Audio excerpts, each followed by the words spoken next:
आयुष्मान भारत प्रधानमंत्री जन आरोग्य योजना एवं गोपबंधु जन आरोग्य योजना शुभारंभ हो सारी एसबू कार्ड केमिति पाइबे एवं केमिति केवाईसी करेंगे फैमिली मेंबर को केमिति ऐड करेंगे एवं जो मान लिस्ट रे नाम ना केमिति नूतन कार्ड टी आवेदन करेंगे एवं कार्ड टी केमिति डाउनलोड करेंगे ए वीडियो रे संपूर्ण तथ्य कहुई। तो सांग मैंने भिडियोटी शेष पर्यंत देखंतु संपूर्ण सूचना पाई परिबे। तो चलंतु भिडियोटी स्टार्ट करबा। प्रथमे आपण माने आपण फोन रे किबा कंप्यूटर रे जेकोसी ब्राउजर टी ओपन करंतु। आपण माने सर्च बॉक्स रे PMJAY लिखि सर्च करंतु। सर्च कला परे आपण माने देखंतु एठारे PMJAY बेनिफिशियरी पोर्टल लिखा अछि। आपण माने प्रथमे एठारे क्लिक करनियंतु। क्लिक कला परे एठारे देखंतु आयुष्मान भारत प्रधानमंत्री जन आरोग्य योजना एवं गोपबंधु जन आरोग्य योजनार पोर्टल टी संपूर्ण भाव ओपन हो जाइछि। एठारे प्रथमे देखंतु आयुष्मान कार्ड केमिति आपण माने बनेबे केमिति डाउनलोड करिवे एवं केमिति केवाईसी करिवे एवं केमिति फैमिली मेंबर ऐड करिवे क्लिक करी आपण माने एठारे वीडियोटी देखि आपण माने निज फोन रे किबा कंप्यूटर रे करि परिबे। तळे देखंतु एठारे 70 वर्षरु अधिक महिला एवं पुरुष माने केमिति एठारे अप्लाई करिवे एवं केमिति कार्ड पाइबे एवं केमिति केवाईसी करिवे एठारे क्लिक करी एवं वीडियोटी देखि आपण माने संपूर्ण तथ्य जानि परिबे। परे एठारे देखंतु लॉगिन आज लिखा अछि। आपण माने प्रथमे बेनिफिशियरी रे क्लिक करनियंतु। परे एठारे देखंतु गोटे कैप्चा अछि। कैप्चा टी भला भाबे फिल अप करनियंतु। कला परे तळे देखंतु एठारे मोबाइल नंबर एठारे बेनिफिशियरी को मोबाइल नंबर टी दे दियंतु। मोबाइल नंबर टी देला परे आपण माने वेरीफाई रे क्लिक करनियंतु। वेरीफाई रे क्लिक कला परे आपण मानको मोबाइल नंबर को गोटे ओटीपी जाइथिबो। सेही ओटीपी टारे सबमिट करनियंतु। ओटीपी टी देला परे आपण माने तळे कैप्चा टी भला भाबे फिल अप करनियंतु।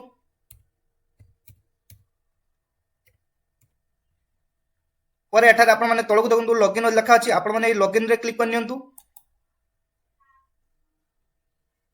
पर एठारे देखंतु आयुष्मान भारत प्रधानमंत्री जन आरोग्य योजनार पोर्टल टी संपूर्ण भाव ओपन हो जाइछि। पर एठारे देखंतु स्कीम रे देखंतु PMJAY लिखा अछि एवं एठारे देखंतु स्टेट लिखा अछि। सिलेक्ट रे क्लिक करी आपण मानकर स्टेट टी चूज करनियंतु। देखंतु सब स्कीम लिखा अछि। आपण PMJAY रे सिलेक्ट करनियंतु। पर एठारे देखंतु डिस्ट्रिक्ट लिखा अछि। आपण मानकर डिस्ट्रिक्ट टी चूज करनियंतु। एठारे देखंतु सर्च बाय रे सिलेक्ट रे क्लिक करनियंतु। एठारे देखंतु आधार नंबर दे आपण माने सर्च करि परिबे आपण कार्ड टी अछि कि नै। आपण मानकर फैमिली मेंबर आईडी नंबर दे आपण माने सर्च करि परिबे एवं एटारे PMJAY आईडी नंबर देख भी आपण माने सर्च करि परिबे आपण मानकर कार्ड टी अछि कि नै अप्रूव अछि कि नै एवं केवाईसी कंप्लीट अछि कि नै एटारे डिटेल सब किछि चेक करि परिबे। तो जहार भी आपण माने चेक करिया पय चाहउछन्ती तांकर आधार नंबर टी दे दियंतु। आधार नंबर टी देला परे आपण माने कैप्चा टी भला भाबे फिल अप करनियंतु। कैप्चा टी फिल अप कला परे आपण माने सर्च बॉक्स रे क्लिक करनियंतु। सर्च कला परे एठारे देखंतु आपण मानकर सीरियल नंबर आसी जिवो आपण मानकर नाम आसी जिवो आपण मानकर फैमिली आईडी आसी जिवो एवं आपण मानकर एड्रेस आसी जिवो।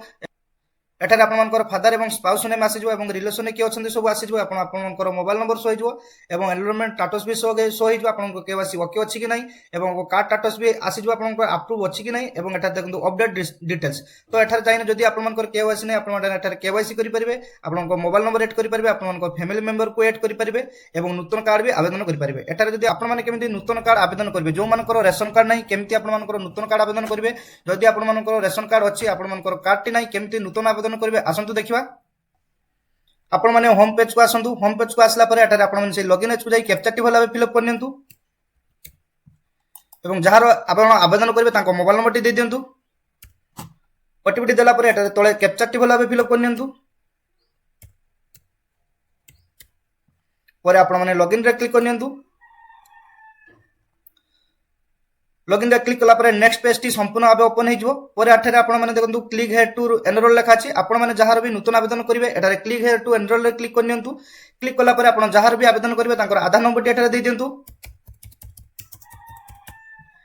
देला परे जदि आपण मानकर फैमिली आईडी अछि तो आपण मानकर फैमिली आईडी देई आपण माने कैप्चा टी फिल अप करी आपण माने सर्च करि परिबे कि नूतन आवेदन करि परिबे। जदि फैमिली आईडी नै ताले आपण मानकर केवल आधार नंबर दे आपण माने आवेदन करि परिबे। तळे एठारे कैप्चा टी फिल अप करनियंतु। सर्च रे क्लिक करी एठारे आपण माने नूतन कार्ड आवेदन करि परिबे।